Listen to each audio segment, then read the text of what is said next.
Hey guys, in this video, I'll show you how to restore old photos in Photoshop. Alright, let's begin.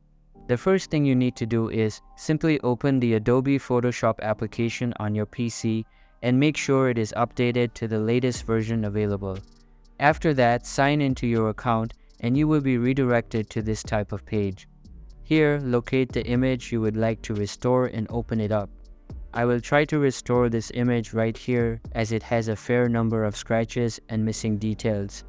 Once you are on the editing page, simply go to the Filters tab at the top and select Neural Filters. In the Neural Filters tab, enable the Photo Restoration feature and wait for it to apply completely. After the process is completed, you will be sent back to this editing page, and you can see that the image has been restored completely. So that's it for this video.